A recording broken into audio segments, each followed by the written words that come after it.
Switzerland's concrete nuclear fallout shelters, built during the Cold War with enough space to shelter everyone in the country. Switzerland has more nuclear shelters than any country on Earth.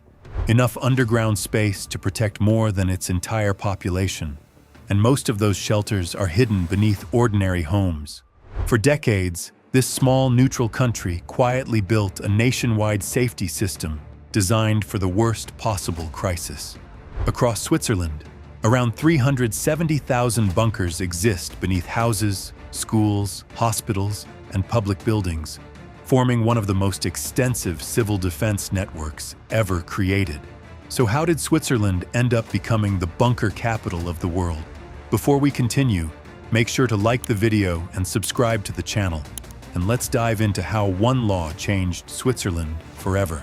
Switzerland's bunker obsession didn't happen by accident.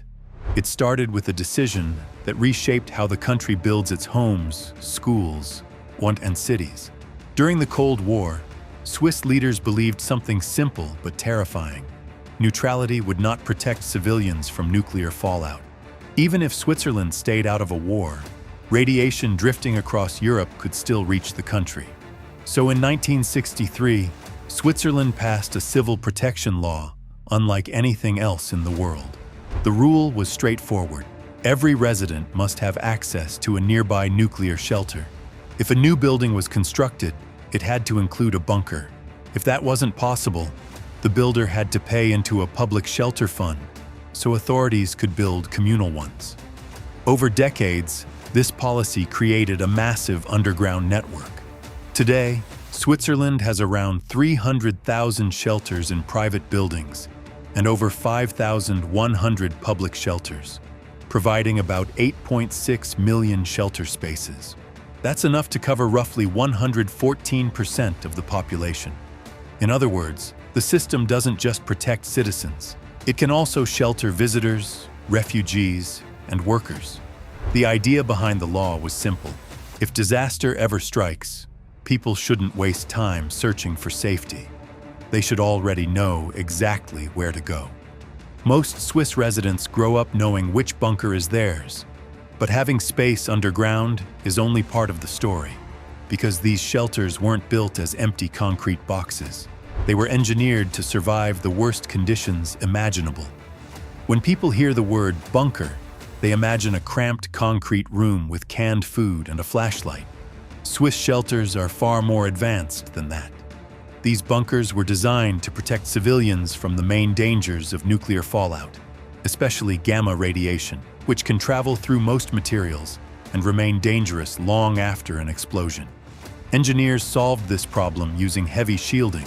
Layers of soil, concrete, or dense materials reduce radiation dramatically. In fact, 10 layers of protective shielding can cut radiation exposure to less than 1,000th of outside levels. Blast doors are another crucial feature. These doors are built to absorb the shock wave from an explosion. Instead of shattering, they flex and return to shape. Inside, shelters include systems meant to keep people alive for days or weeks. Many contain independent ventilation systems, emergency water storage, medical supplies, communication equipment, sleeping areas, and sanitation systems. Manual ventilation devices such as the Kearney air pump can circulate air without electricity, which is important if power grids fail. Guidelines often recommend that civilians remain sheltered for at least 2 weeks, allowing radioactive fallout to decay before going outside. It's a simple but powerful concept. Survive the dangerous early phase of a nuclear event. But Switzerland didn't stop at building shelters. The country created an entire civil defense system designed to coordinate how millions of people would actually use them during a crisis. Shelters alone don't save lives. Organization does. That's why Switzerland built a nationwide civil protection system to manage disasters, wars, and large-scale emergencies. The system operates across 26 cantons, with local and regional civil protection organizations ready to mobilize when crises overwhelm police, fire services, or medical teams. Civil protection units handle a wide range of responsibilities. They assist emergency leadership, coordinate communications, manage evacuations, provide logistical support, and even help protect cultural heritage during disasters.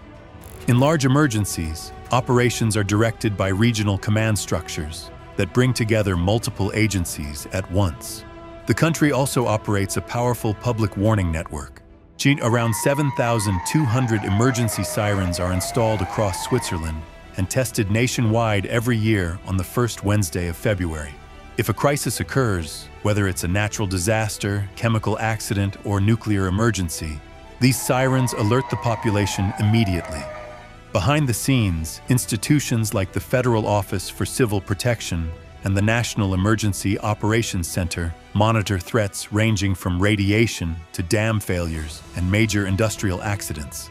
The goal isn't panic, it's preparation. Swiss civil defense treats disasters the same way engineers treat infrastructure, something to plan for long before it happens. And that mindset didn't appear overnight.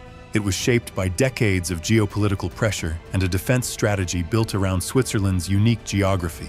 Switzerland's survival strategy extends far beyond bunkers. During the Second World War and the Cold War, Swiss military planners developed a defensive concept known as the National Redoubt. The idea was simple. If invasion ever occurred, the Swiss army would retreat into heavily fortified alpine positions and defend the mountain passes controlling access through Europe. To support that strategy, the country transformed its infrastructure into a defensive network. Bridges, tunnels, and highways were designed with demolition points so they could be destroyed if invading forces attempted to use them. Hidden artillery positions and fortified bases were built inside the mountains. Some air bases were even constructed inside caverns, allowing aircraft and crews to be protected underground. At the same time, Switzerland expanded civilian protection programs.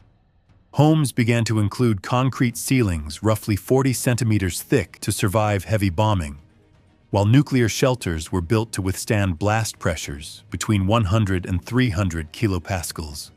The goal was national resilience. If war reached Switzerland, the country would still function. Even today, some of the most important defensive positions remain located near alpine transit routes, like the Gotthard region. This strategy reflects a unique philosophy. National survival isn't just about defeating enemies, it's about protecting the population. And while Switzerland built its defenses underground, it also worked internationally to prevent the very disaster those bunkers were designed for. Switzerland is famous for its neutrality, but neutrality doesn't mean ignoring global threats. The country has become an active advocate for reducing nuclear risk. Swiss diplomats have helped push international discussions on disarmament and crisis prevention. This urgency is understandable. In January 2022, scientists set the doomsday clock to 100 seconds before midnight, one of the closest points ever to a symbolic global catastrophe. Rising tensions between major powers, nuclear modernization programs, and geopolitical conflicts have all increased concern about escalation. Switzerland has responded by supporting initiatives aimed at lowering the risk of nuclear war, including proposals for de-alerting nuclear weapons and promoting policies designed to prevent accidental launches or miscalculations. At the same time, interest in the country's bunker system has returned.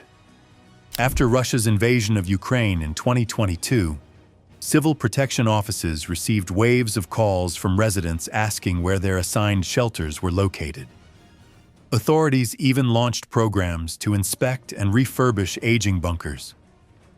Some projects include hundreds of millions of francs in upgrades to ensure the shelters remain operational. So Switzerland's bunker system reveals a very different way of thinking about security. Instead of assuming disasters will never happen, the country built a nationwide plan to protect civilians if the unthinkable ever occurs. Decades of laws, infrastructure, and civil protection planning created a system where nearly every resident knows where to go in an emergency. What do you think? Should more countries adopt systems like Switzerland's to protect civilians? And if a major crisis happened today, would your country be ready? Let us know in the comments. Don't forget to like the video, subscribe to the channel for more videos like this, and thanks for watching.